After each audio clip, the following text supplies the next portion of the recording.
안녕하세요. 야옹수학의 온라인 상담 영상을 열어주신 여러분 반갑습니다. 야옹수학은 22년간 전교 10등 이내의 최상위권 중학생들 혹은 의예과를 꿈꾸는 초등학생을 대상으로 고등수학을 가르쳐 왔습니다. 이에 지금부터의 상담 영상은 공부 의지가 없는 학생들에게는 적합하지 않을 수 있음을 미리 고지해 드립니다. 반면 학생의 재능이 충분히 넘치고 열정이 있어서 공부를 하고는 싶어 하는데 어떻게 교육시켜야 할지 방향을 잡지 못하고 계신 학부모님과 학생들에게는 많은 정보를 드릴 것이며 교육적 판단을 내리시는 데 도움이 될 것입니다. 자, 그럼 상담에 앞서서 코로나 이전에 평범했던 고등학생들의 일상에 대해 한번 생각해 보도록 하겠습니다. 지역마다 교육청 정책에 따른 차이가 있겠지만 학교에서 수업이 시작되면 수학은 보통 단위수가 큰 관계로 거의 하루에 한 번은 수업이 들어있습니다. 본 수업이 끝나면 방과 수업 역시 수학은 들어있습니다. 저녁을 먹고 나면 야간 자율학습, 대부분의 학생들이 수학을 공부하죠. 야자가 끝나고 가는 학원, 네, 수학학원이 빠질 수 없죠. 대학을 가려는 학생들인데. 그리고 학원 수업 끝난 후에 독서실에 가서도 수학 문제를 풀고 있고요. 이렇게 하루 종일 시시때때로 수학을 공부하는 학생들의 수능 모의고사 평균 성적 몇 점 정도로 생각하십니까? 자, 지금부터 3초를 드려보겠습니다. 마음속으로 몇 점 정도 될 것이다 라고 한번 생각해 보세요. 3, 2, 1. 자, 생각이 끝나셨습니까? 몇 점 정도로 예상하셨어요? 80점? 70점? 60점? 그럼 지금부터 서울시 교육청 통계 자료를 통해서 그 정답을 한번 열어보도록 하겠습니다. 네, 100점 만점을 기준으로 문이과 통합 평균은 40점대 정도로 예상됩니다. 자, 많은 점수가 나와 있는데요. 고등학교 3학년 10월달 모의고사 성적을 좀 살펴보도록 하겠습니다. 고등학교 3학년 문과 31.78, 고등학교 3학년 이과 55.04.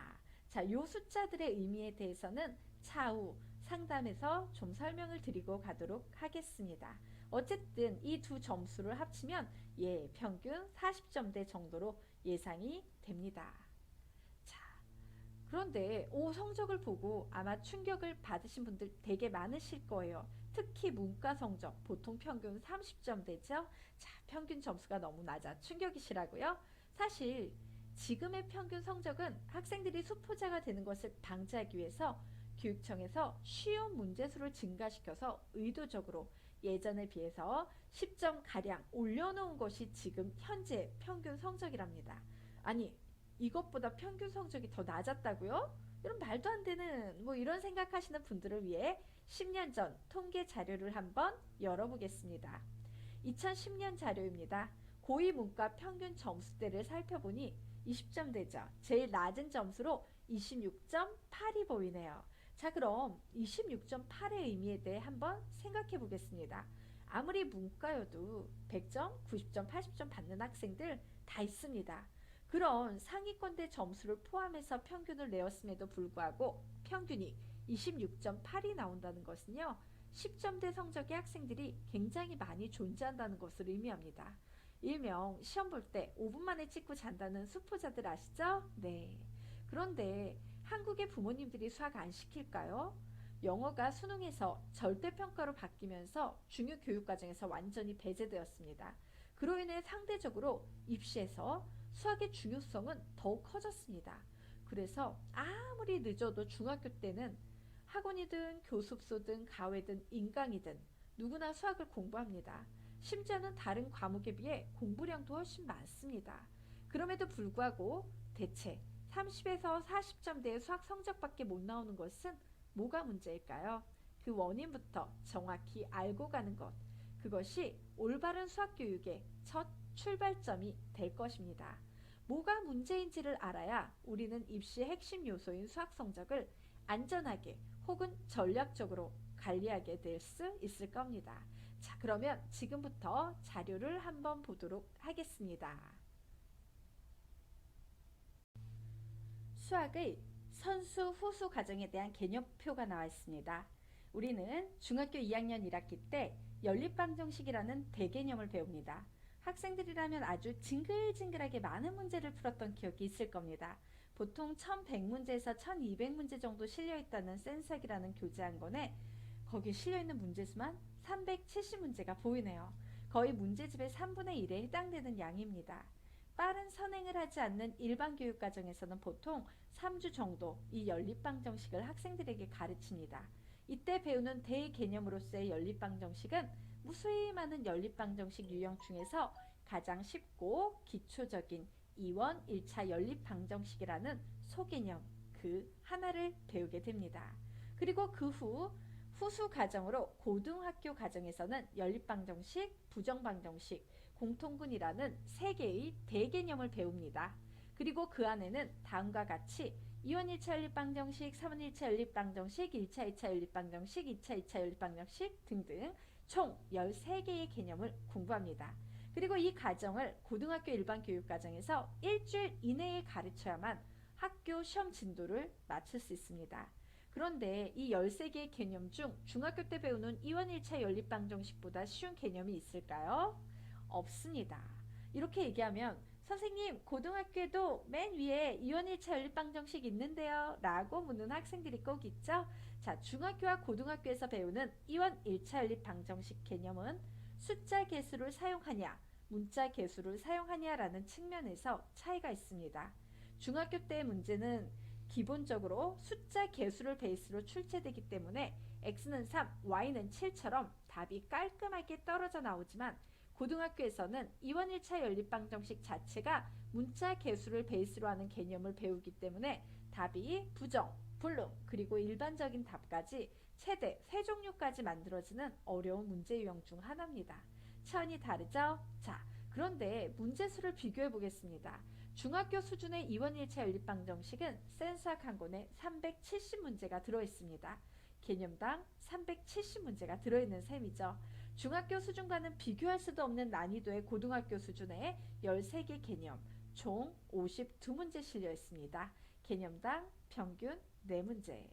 자, 이제 왜 고등학생들이 그렇게 열심히 공부하고도 성적이 안 나오는지 이해가 되시죠? 이에 대해 극단적인 사례 하나를 올려놓은 것 아니냐고 반박하시는 분들 계실 겁니다. 네, 맞습니다.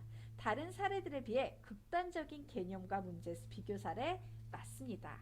그래서 지금부터 일반적인 사례를 확인할 수 있는 자료를 하나 올려드리겠습니다. 중학교 3년 과정 센수학에 실려있는 개념수 402개 7536문제 개념당 평균 19문제가 실려있네요. 이과기준 고등학교 3년 과정 센수학에 실려있는 개념수 1463개 7366문제 개념당 평균 5문제가 실려있네요.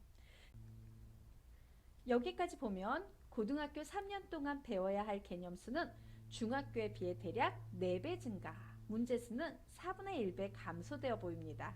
하지만 진짜 문제는 개념 구성 비율에 있습니다. 중학교 때 배우는 수학은 상당수가 기초용어 정리급 개념에 불과합니다.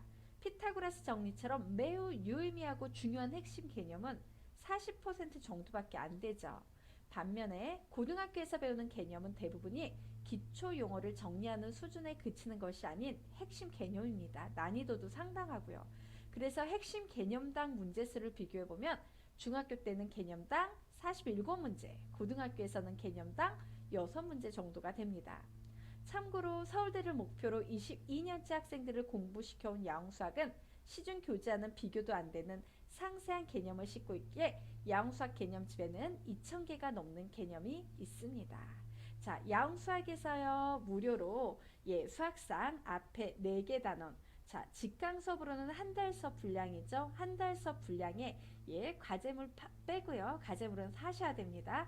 과제물 빼고요. 개념 강의집을 듣고 싶어 하시는 분들에 한해서 그리고 성적대가 되는 학생들에 한해서 열정이 있는 학생들에 한해서 한 달 수업을 무료로 들을 수 있게 오픈을 해드리고 있습니다. 꼭 신청하시기 바랍니다. 자, 어쨌든 위에 막 정신없이 숫자가 쏟아져 나오니 정신이 없어요. 깔끔히 기억하기 쉽게 정리해 드리겠습니다. 중학교 3년, 고등학교 3년 시간은 동일하지만 그 기간 내에 배워야 할 개념의 수는 질적으로도 훨씬 어려워졌겠지만요. 그보다는 더 큰 문제, 양적으로 10배 증가했다고 생각하시면 돼요. 시중 교재들은 10배 뚱뚱한 교재를 팔 수는 없으니까 문제수를 10분의 1배로 감소를 시켜버렸고요. 한마디로 말해 개념을 제대로 정립하지 못하고도 그냥 문제를 많이 풀어서 점수를 만들어냈던 중학교 시절과 동일한 방식으로 점수를 만들어내겠다 하셨을 경우에는요. 문제집 한 권이 10권하고 매칭이 되기 때문에요. 중학교 때 보통 애들 4권 풀죠? 문제 내신 대비해서. 그러면 나 4권 풀어서 100점 맞았어. 그러면 10배 40권은 풀어야 되겠구나 라고 생각하시면 돼요. 자, 그런데 솔직히 3년이라는 시간의 제약 속에서 이게 가능할까요? 불가능합니다. 그래서 고등학생들의 수학 성적이 그렇게 많은 공부를 하는 것처럼 보여도 평균 40점대에 머물러 있는 거예요. 네. 그럼 수학 공부는 어떻게 시작해야 할까요? 네, 스스로의 제한된 능력을 인정하는 데서 시작됩니다. 물론 그래 난 개념 10배 많아지고 문제수 10분의 1로 줄어들어도 난 천재니까 난 다 낼 수 있어. 뭐 이런 학생이라면 그냥 고등학교 3년 동안 하시면 됩니다. 하지만 선생님이 22년간 가르쳐본 바로는 그 정도 천재급 학생은 10만 명이 한 명 정도 나올까 말까? 예. 대부분의 전교 1, 2등 하는 학생들도 선행이 안 된 경우에는 고등학교에 가서 힘들어요. 선생님이 본 바로는 그렇습니다. 대부분. 자, 그러면 3년이라는 시간은 같지만 10배 많아진 개념수 10분의 1로 줄어든 문제량. 나는 3년이라는 시간 동안 저 많은 양을 감당해낼 수 없어 라고 인정부터 하는 겁니다. 그러면 방향이 잡히기 시작하죠. 그래, 3년이어서 못했던 거야. 그럼 시간을 늘려서 해내구나. 목표를 낮추면 되겠네. 하지만 나 못해. 그냥 대학의 수준을 낮추자 라는 취지는 저희 야옹수학과는 맞지 않으므로 시간을 늘리는 전략에 대해 얘기해 볼까 해요. 자, 고등학교 과정을 기점으로 앞으로 늘리면 선행이라 부르는 거고 뒤로 늘리면 재수, 삼수, 사수가 되는 겁니다. 선행으로 미리 저 많은 양의 공부를 다 소화해내고 고등학교에 입학하면 내신 성적이 안정적으로 확보가 되니까 수시 모집에 유리할 거예요. 그리고 수시에서 성적을 잘 받는 학생들이 서로 수시에 실패했다 해도 학교에서 내내 야, 너 서울대감이야. 와, 너 되게 잘해. 이런 식으로 계속 서울대가 눈앞에 잡히니까 3년 동안 또 공부를 열심히 해요. 그래서 이 학생들이 서로 실패해도 정시에서도 합격률이 훨씬 높습니다. 자, 그럼 뒤로 시간을 늘려 공부한 재수, 삼수, 사수의 경우에는 어떨까요? 우선 고등학교 내신 성적이 좋지 못한 경우가 많을 거예요. 고등학교 3년 내내 공부에 대한 압박감만 느낄 뿐 성적도 내지 못하면서 자신감도 많이 떨어질 거고요. 그래도 원하는 학교에 가보겠다고 이제 재수, 삼수, 사수를 시도하는데 내신 성적이 발목을 잡으니 여전히 수시 지원은 어렵고요. 기숙학원에서 지내니 1년에 3천만 원이라는 무엇보다도 경제적 비용에 있어서 선행과는 비교도 안 되는 어마어마한 비용도 치러야 합니다. 자, 그러면 여러분이라면 선행을 택하시겠습니까?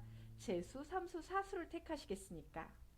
만약에 그래 난 좋은 데는 가고 싶어. 그런데 즐거운 중학생활을 하고 싶어. 이러면 재수, 삼수, 사수 택하시면 되겠습니다.